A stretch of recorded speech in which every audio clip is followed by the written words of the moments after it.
Thank you, Mr. Chair. We would like to acknowledge the presence of Attorney Padilla. Nagpasabot ba nga gikan sa unahantud karon wala pa nato na turnover ang NSC o kita paghihapon ang steward sa NSC.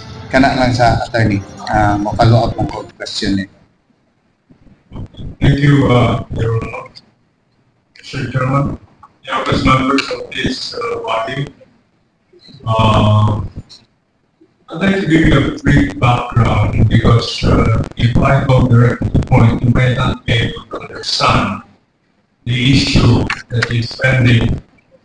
So if you will recall, I think you are already a member of this House body way back in 2016 when the City of Lincoln auctioned the National Steel Corporation for non-payment of real property taxes.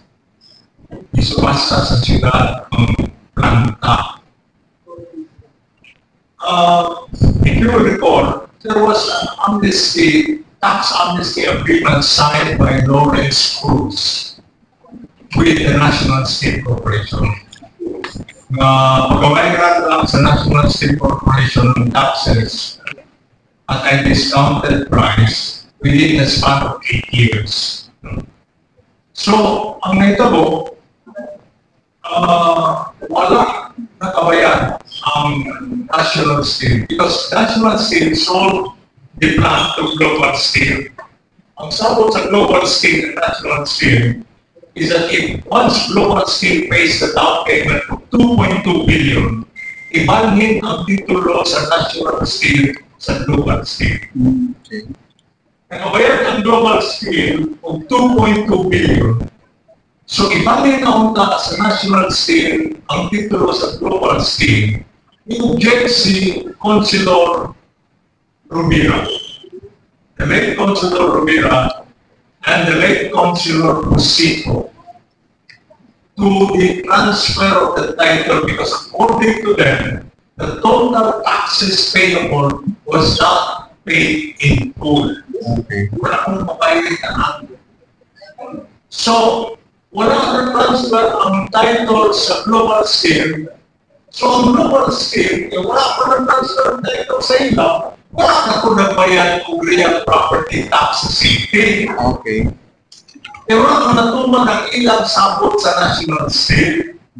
Wala naman nagbayad na ang global of taxes, gisubasta sa city ang planta kaniya itong 2016.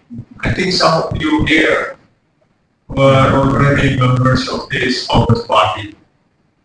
After 1 year for failure to redeem, the City of Lincoln took over possession of National Steel. The liquidator went to court. Nagsugod sila sa RTC Makati, iabot sila sa Court of Appeals, iabot sila sa Korte Suprema. Pag-abot sa Korte Suprema, giingon sa Korte Suprema na ang auction done by the city way back in 2016 was illegal. Dili ka to legal. So, set aside sa Korte Suprema ang auction iinan ng iligan na dili kamot at iya ahawak kamot iya sa National Steel. Kanina decision came out in July of 2022. The new administration of Mayor Xiao came in July 1 of 2022. So after 1 month, na nagawa sa decision sa Supreme Court, nagsulti na dili illegal city at nag-iya sa National Steel. Ipapahawa kita sa National Steel. Pero ang problema kaya ang decision sa Korte Suprema, wala nagsulti kung kinsay nag-iya sa National Steel. Ang decision of the Supreme Court says that in so far as the ownership of National Steel is concerned, ngayon sa Korte Suprema, that will have to be determined in another forum between national and global pursuant to their asset purchase agreement.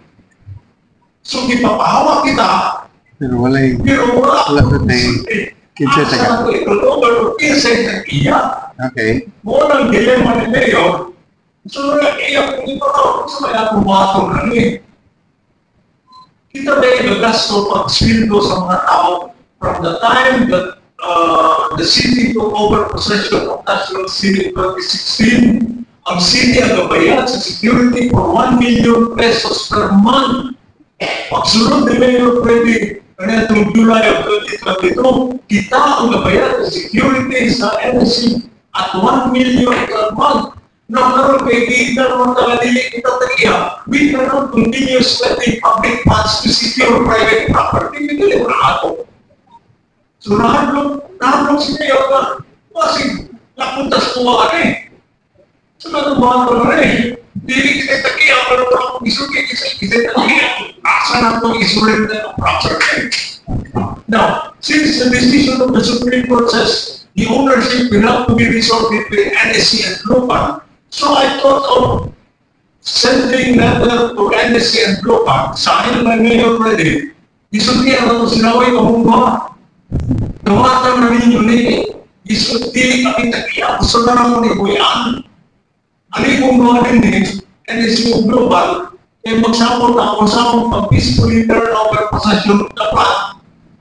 Naging magagawa ng luwa. Hindi mo na ito hindi. Atong dawaton bro. Atong dawaton. Hindi na ako yung claim ng 3.1 billion pesos of real property tax as of today. So, sa may buhato na ito. So, akong sunatan ang dito, kay nag-continue ba yan ang bayad sa sweldo from July, ang take over sa Mayor Freddy up to end of 2022. So, ingon sa global, sige, kung may bayad sweldo. So, nag-take over sila, nag-bayad sila sweldo for 4 months. After 4 months, iundang sila bayad. So, akong isunatan ang dito, we cannot continue paying public funds to safeguard private property. Kung saan is that allowed, no? So, iyon sa lipi dito, siya ako naglay bayad sa sweldo. So, ang gibuhat sa lipi dito, nakuligyan siya ng scrap para ibayad sa sweldo. Kung kasi matingala mo, how come naigagawas ng mga nagkontract yan, nagdala ko scrap, di baligyan na sa lipi dito. Dili kita, dili ang city ang baligyan. Ay, lapot ang city niya. Wala lapot ang city. The only participation of the city, i-maintain na itong mga tao, as of now, there are 96 people there. 96 people safeguarding the plant. By design, ano yung lista, kung katong the rest, more than ang i-designate sa previous mayor dito. Mukhang nabiling i-designate ni Mayor Rencia na magbantay dito. Wala na naman sila pag-ausap. Nakapa sila nila ang pagkarong. So, I wrote, after writing Global and NSC, nisulat ka ron ang Global sa ako. Ingon sa Global na, uy, among anak baon. Okay. Kung akong dito ba, nagitagaan na mo kopya, na nagsulti, na dili na mo pwede makatag sa imo lang, tinangan ka mong luha. Kung ito masulat na inyong nabasa, nangyari, you were curious what really happened. That's why you called me this question. Kung ito masulat ng kita na ko sila, nag-ilipindi nga itaw lang among tagaan tuwan. Dapat ang NSC. Ika 4 days lang ang NSC, and I hope that they will be able to agree when they will take joint possession para makagawas sa tanya. That is the true picture, Your Honor. Thank you. Medyo nasabta na yun. Ang klaro nga yun. Attorney, regarding sa nag-scrut naman ka, nga karon dili na maka-take of possession, pero naatay claim nga sa real property tax nga wala pa nila nabayaran. Unsa may atong action, attorney? Well, I consider naroon ang isubasta na ito. Again. But this time, let's do it the right way. Okay. Let's do it the right way. The total NSC property consists of 401 hectares to be exact. Yes. 401 Hectares. The value of this property exceeds our claim, Okay.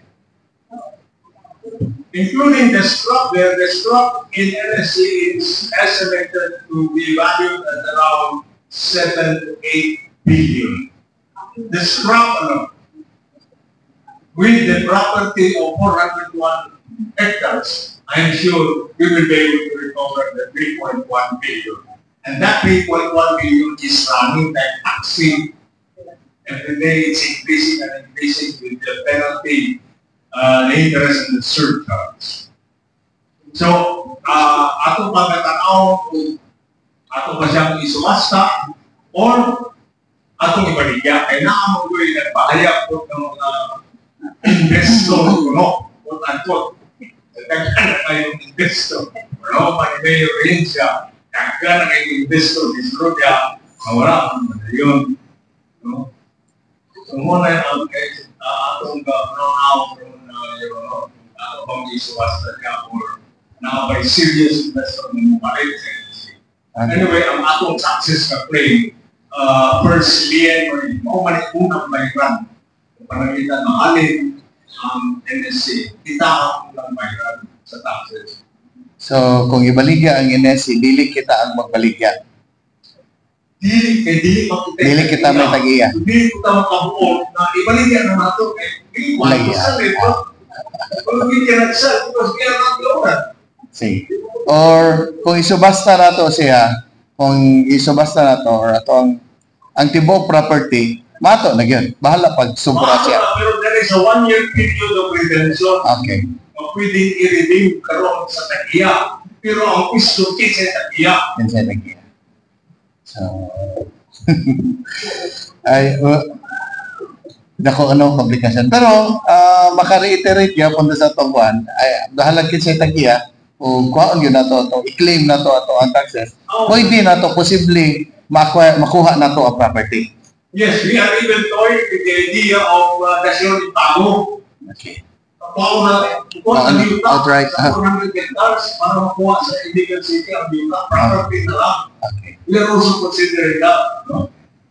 Sige, attorney. Actually, mo man ang ato ang kuhan kay sa atong tanaw, bahala o naay si Piat atong niaging gibuhat nato nga pag-auction, pero we are just claiming what is ours naman. So, I don't know if naay problema or si Piat sa proseso, sakto ka, kinahanglan i-claim jud gyapon nato ang para dapat iya sa syudad.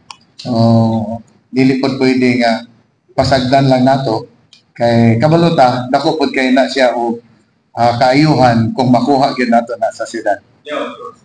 That's a big sum of money.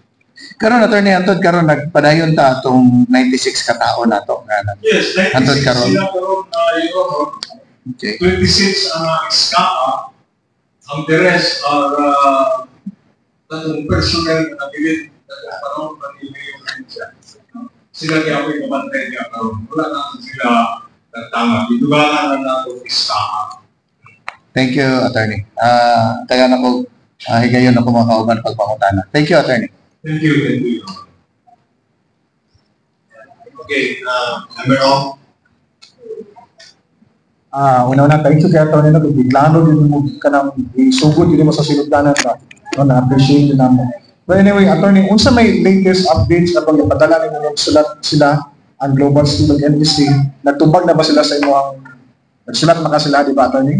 wala man nagtuwag ang NSC, ang global scene na isistem na ato yung inakad mo sa ila lang.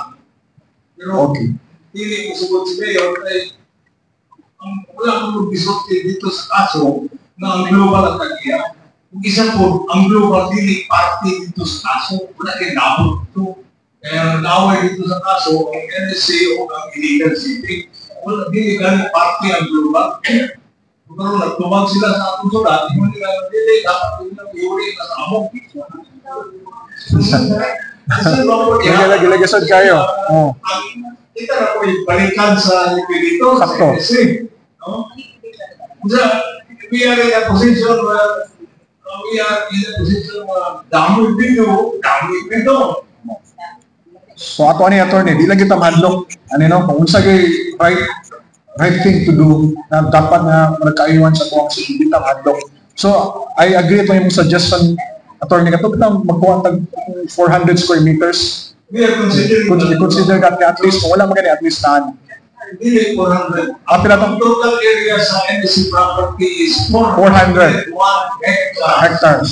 Okay. So kato atong plano ninyo attorney, pila ato ang kuon? Pila ka hectares? That's worth, ang atong mount is worth 3.1 billion. Billion. Okay. 3.1 billion. So magsabot na po. Ang problema mo, Your Honor, walay tagiya. So, parang kita mo design ng NSC na kanang amon 3.1 billion, convert na lang ako ng yuta. Pero isa may atong istoryahan. Pero kung pirma ang duha, okay lang. Pero right now, walay tag-iya. Walay tag-iya ang NSC. Walay klaro. There is no order. And there is no proceeding between NSC and Global to determine who is the owner. Bunutan na ba ito sa Supreme Court? Mura question mark ito. Sige, attorney, thank you. Thank you. Okay, member C. Thank you for Thank you, Mr. Chairman. Just a clarification because survey asked regarding the 96 staff safeguarding the NSC, and you mentioned that it's the government ang sweldo karon. But as far as, I think, that was yesterday, you mentioned during the basic ceremony, that it's not the government ang sweldo karon, it's the regulator? Your Honor, 96 tao na gumantay din ako kasi ito ang dito. Pero ang kasildo sa 26 na istaa, ang iligan. Ang iligan, isigura na ito ng istaa, ma'am. Pero ang liquidator, gatag sa ila o 2,000 pesos additional monthly allowance. Not the whole 96. Not the whole 96. Thank you. Okay, number Belmonte. Thank you, Mr. Chair. Attorney, my question is simple. Is there an existing case between Global and NSC to claim ownership? May existing karon between both for ownership of NSC? Wala pala kinang nasettle, ma'am. So it's not yet settled, pero there is an existing ongoing case sa ilang Wala duha. po yung ongoing case. Wala That's lagi. the problem. Wala yung ongoing case. Sakto, wala. Ano mga struck the other way, ma'am? Na ay asset purchase. Kung dahil dito sila ang global ang NSC sa una, na ibalik niya ang 13 billion. Kung makabayad na ang global sa NSC 2 billion, ibalik ang 13. Muna yung tinawag na asset purchase agreement. Pero, ngayon sa Supreme Court, ang ownership sa NSC will not be determined in another forum, in another proceedings, based on the stipulation in the asset purchase agreement. So, wala may proceedings. Wala nag-claim. So, suspended animation na lang. Hindi ko kayo. Ngayon kita, tatagyan susunod, hindi ka na ito pabiyaan. May nalanggaling kaya may pinito babayan sa sundo. Attorney, is there a way in the legal forum that we compel, hindi ko si compel, but what is the way to have both parties ay na proceeding before the courts to determine just the ownership? Wala ba tayo mahimo? As kung sa the term, in legal terms, na itong Tingalita mo ato sa korte, dahil ko na ito rin doon, para mitigate sila doon. So we can initiate, can the LGU even initiate that, no? We can do that, but I don't know if that is within the mind of our mayor. Perhaps you can suggest. But he is more interested in collecting the taxes of 2.1 billion.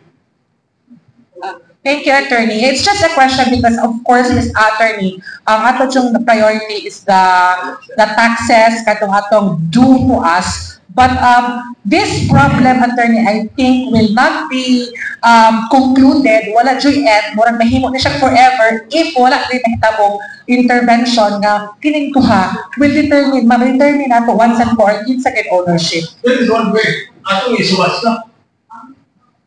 Atong isubas na. Para na yung player ka rin. Para na yun. Kung atong isubas na, mapugol sila langis kung kinsa yung pwede.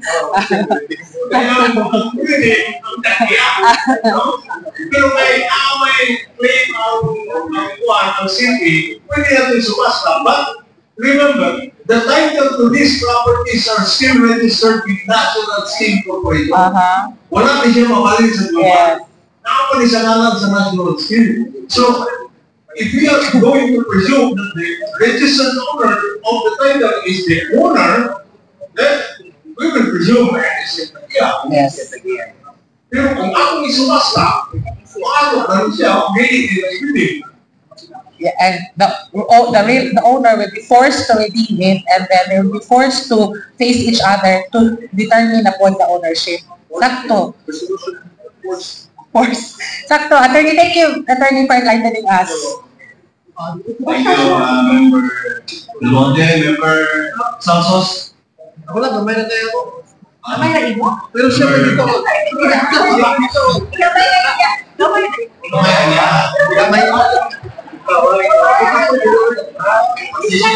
Okay na, gamay ako. Okay na. Dili mas kadata na yun sa bigla. Diyan ako gusto man ka. Galibog na ako, ikaw mo kuday ka. At rin ako pangutana ba, kanang paggawa sa mga scrap diya, ibaligya, kabalo mo ta, intended para ihatag sa gabantay da, sildo. Ang pangutana na ako, is the liquidator of the authority to do that, kuha na mga scrap, ibaligya. Kanang liquidator mga, di ba? Do they have the authority? Kung nakabalo sa tagiya.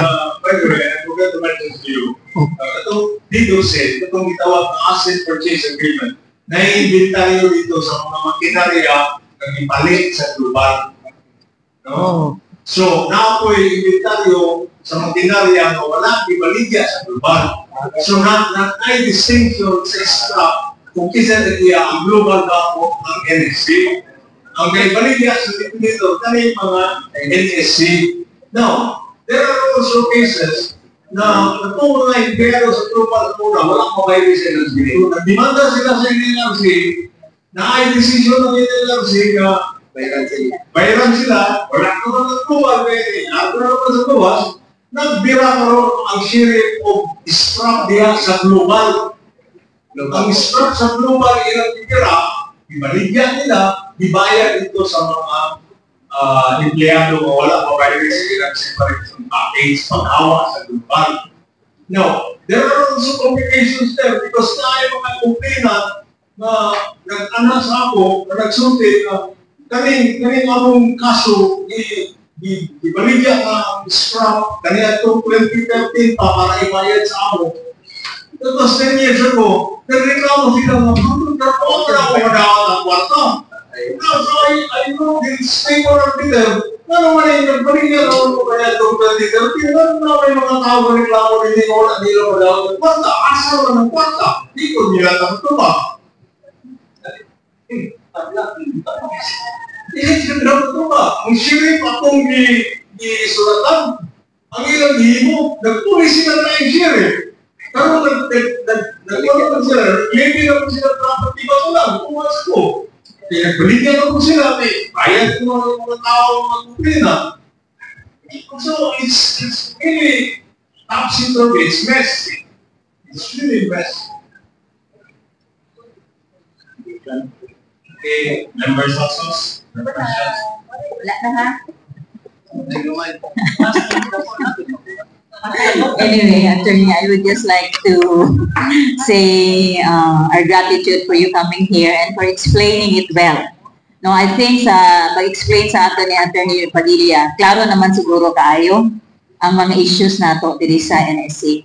And katong gisulti po ganina ni Ma'am Queenie, nga naabot, pwede ba mag-intervene ang syudad relative to the ownership of the NEC? I think natubag na po nato na. So I would like to say thank you so much, Attorney Padilla. I have still two questions before ending. Number one is you mentioned a while back that if ito ikaw makabayad ng 2.2 billion global transfers niya ang title. Then ibabagan ni Dave Attorney Consular Rivera, Dave Consular Rivera. So the ownership of the property now still belongs to NSC. Ang title is still registered with NSC, but the tax declaration then were transferred to global. Pagkagawa sa Division ng Office of FIBA, gig na lang mga asesor na ibangin na sa NSC. Hindi, the tax declaration was transferred to Iligan City. Pinaan ko naman sa Iligan City kaya itong 2016. So, di-transfer, namatay ko sa tax day, naman asesor, di-transfer ang tax declaration sa Iligan City. Pagkapili na ito sa kaso ng 2022, among ibalik sa NSC. Hindi ko iya. So walay ang personality ang global. Walay personality ang global. Ang ibrita lang sa global na itong dito sa nagbabayad sila 2.2 billion. Okay. Next question is wala naman ang CDI. What will happen kung i-continue na ito ang CDI? Well, of course, ang CDI mo that's another problem because when we took over as the new administrator of the city in July 2022, as I said, after 1 month, ikawas ang Suprema Municipio, hindi kita tagiya. And at that time, we were running the Toreo Iligan. So, kung sa ngayon, saan mo na ito pagkakalang ay anong ispinahan na ang campus di magpinagkakya. Kung isa pa, ikadua, wala akong di-accredit sa Commission on Higher Education. Kanya nanay kung graduate ng mga estudyante, nanay kasunod sa 4th year. Kaya pag-graduate na nila, wala di-accredit ang ispinahan, hindi sila makakuha ng mga board exams sa gobyerno. Because they are not accredited graduates of legitimate and recognized school. So yun ako na lang isa, useless pa ang iskilahan mo ng campus. Hindi pa sarap, pero ang mga estudyante, i-distribute sa entire iskilahan sa region kung hindi mong scholar sa city. Kaya admission, kaya sila lawan. Kung sila nag-graduate na, kung balik, masasag ang board exam. So, despite all of this undeniable circumstance, dinimanda lang yapon ng Iligan City by some of the teachers of CDI who were disgraced because of the closure of the school. Ang kanang manimanda, pending na naroon sa punti. Okay, thank you very much, Attorney Bert Padilla, for shedding lights to our questions. One more question. Member Alan. Good afternoon, Mr. Chair. I'm just taking this opportunity. It is possible. I am asking your permission if we can ask Attorney Roberto Padilla, since he is the head legal counsel of the Palaong market issue, if pwede ba makapangunta na regarding to the status, and if not possible, since nano si Attorney Padilla, can we ask his time again next session? Okay. You have the privilege to ask question. Okay ra, Attorney. Good afternoon, Attorney. Regarding to our status of our Palaong market, unsa man gyud ang nahitabo since wala man gud naabot dahil sa sanggunian regarding sa anang new contractor na po, nagpa-renovate, then murag hanging almost the numbers, I guess, kaya wala po naabot dali sa sanggunian. Kung saan na yung status sa ang Palao Market karon din gawas na po ito. Katong result pa sa court na nanay decision, then at least maklaro attorney kung sa manggani ang status sa pagkabi sa Palao Market. Yes, ma'am. Ang Palao Market, when the present mayor took over in July of 2022 was unfinished. Wala pa naman. It should have been finished before the former mayor before he stepped down. Dapat nakumana rin kanina ito pa before 2022. Pero nag-ayo several extension ang contractor o na-after doon sa COVID, walang delay ang completion sa project. So pag-lingkod ni Mayor Freddy, among itataw, it's 70% completed. 70%. Ingon sa ingon sa contractor, 90% plus completed. Nangayon ang contractor of 7 extension. Wala na masugot si Mayor Freddy kay ang 6 extension the audit observation na sa COA na dapat wala na sila tagaki o 6 extension. Ingon sa COA, sobra na ang inyong ipang-akat ng extension. So nangayon sila ipapito na extension, wala na tagaki ni Mayor Freddy. So to make the long story short, determinate ang contract. Determinate ang contract for delay. Now, niyato sa Construction Industry Arbitration Commission ang contractor. Ingon niya natiwas na lang po. It's almost done. Ingon po sa CK, no, it's not done. It's 70% completed.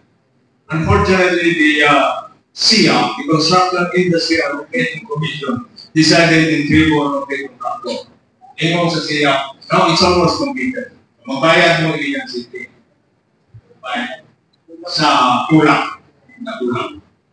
So, we did not agree with the decision. We went up to the Court of Appeals. Isama kita niya.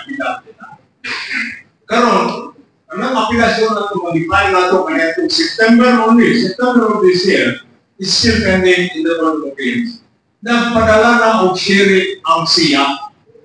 Now, under government auditing rules, kung na ay decision against a government or any of its political subdivision, hindi mo na pwede i-execute batok sa gobyerno kung wala'y go signal ang kuha. Tinangla mo agi na sa kuha. So parang nita, kung kadaog kang kaso against the government or any of its political subdivision, nidaog na sa kaso, nidaog na sa korte o nidaog na sa SIA, mag-file ka pang petition sa kuha. Mag-file ka pang petition sa kuha para ito sa kuha ang pabayro ng gobyerno. Wala na nila buhat, ang direksyon sila great execution, gusto na sila mubira ang mga properties na ito. That happened only last week. Na-share it from SIA who came over and asked for the list of properties registered to Iligan City. I told the assessor, ayaw magkata.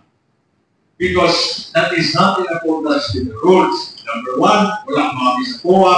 Number 2, nakatay ang apilasyon sa Court of Appeals. So wala na ito na sila makakapit.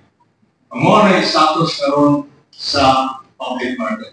But we already secured the services of a new contractor, Metro Stonebridge, nga mo na yung contractor na nag-imo sa Robinson's market. They are going to finish the unfinished works of the previous contractors. Nanatay kontrata tiwason kaning project. Yes, sir. Thank you, Attorney. Nag-ingon mga attorney nga napay-pending nato na appeal no, sa Court of Appeals regarding sa decision sa SIAC. I mean, Pero naana tay gipahimo nga gipapadayon sa nga kontraktor. I think na makita man ako dito sa ano. So ni agi pa to siya bidding attorney. Yes, yes. Ni agi siya og bidding.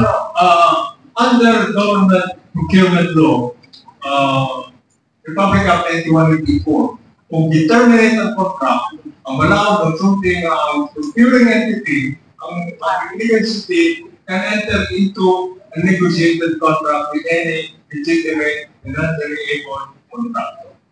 Naanas maraming sir. Hindi na tinawag ni ating ang atong tumukan is for the early completion of the project. Mo enter into negotiated na. So sa ato pa, mo agi man siya ang bidding attorney. Pero negotiated na siya. Actually, nag-consider of several contractors. No? And then, ang procuring entity, led by the mayor, choose the metals concretes. So walay bidding siya. Wala siya bidding. So dili ba kinahanglan nato kay nanatay bag-ong kontrata na pod sa bag-ong kontraktor nga magpadayon. Yes, we have a new contract. If I remember it right, I don't know kung diri sa council nabatay authority niya gihatag sa mayor to sign Yeah, I believe so. nga nanatay i-contract bagong contract dito. I think di ko kayo nung pero there were times wala pod ko. I don't know if nana may authority ang mayor to sign contract with gikan sa SP. Yes, I believe so. Yeah. Na siya. Tana lang ko. Kay Kongguan. Kato attorney kay, what if, unsay mahimong estado, o unsay mahimong sitwasyon attorney kung sa ato ang apila sa korte, sa Court of Appeals, dili gyapon mo pabor sa LGU? May tawag yan, build it as a Court of Appeals, then the judgment becomes final.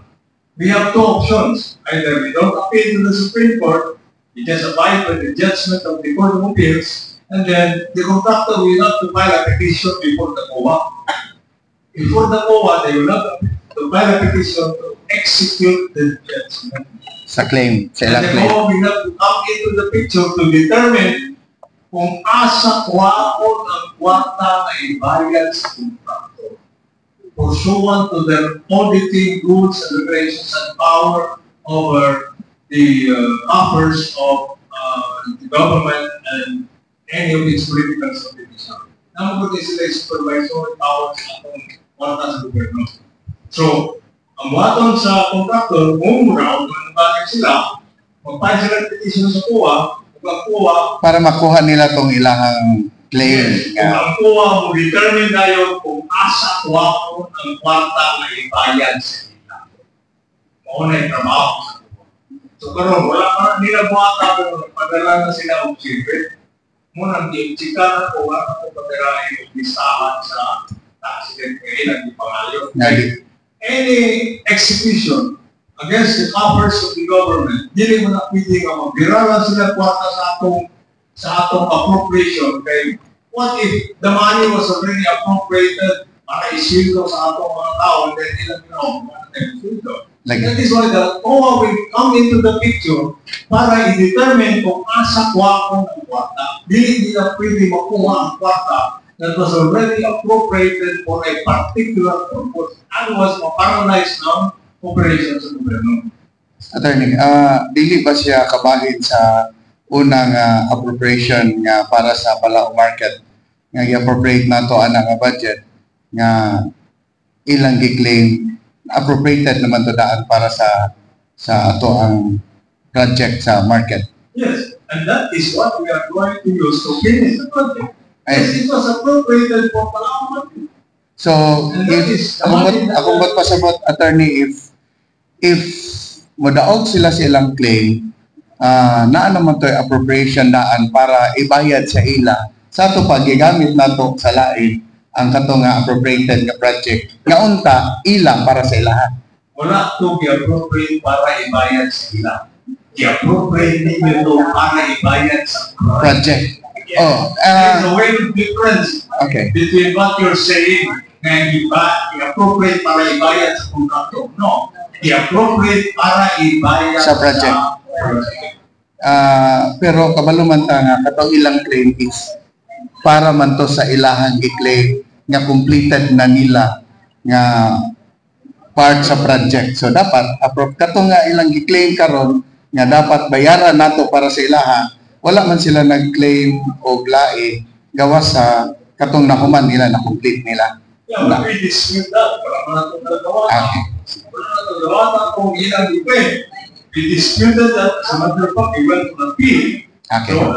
So kulaton man nato ang finality sa Yes, we sa have to decision wait sa for court. the finality of the judicial process. Okay, sige attorney kana lang kay para na ko unsa ni medyo naay komplikasyon nga wala pa nahuman ang wala pa ipalimti ang kaso pero nana sa bag-o nga kontraktor or we should have waited for the final judgment, the decision sa Court of Appeals o sa Supreme Court before ka makapadayon sa ato ang proyekto sa market.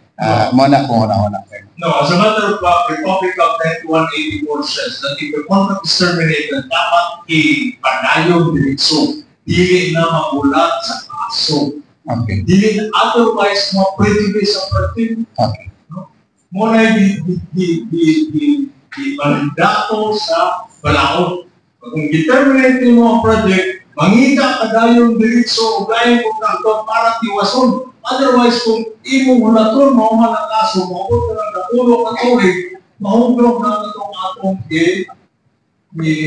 itong project na wala matiwas, it will be prejudice.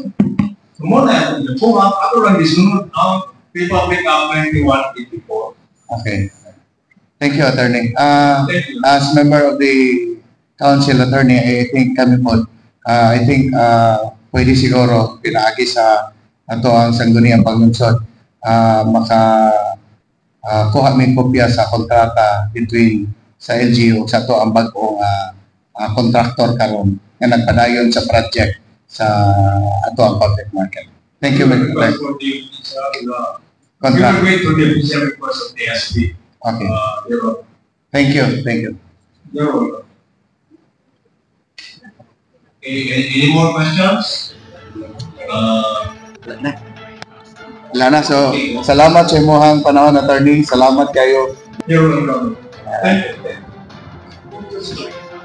So, pwede na Okay. Thank you very much, Lilia.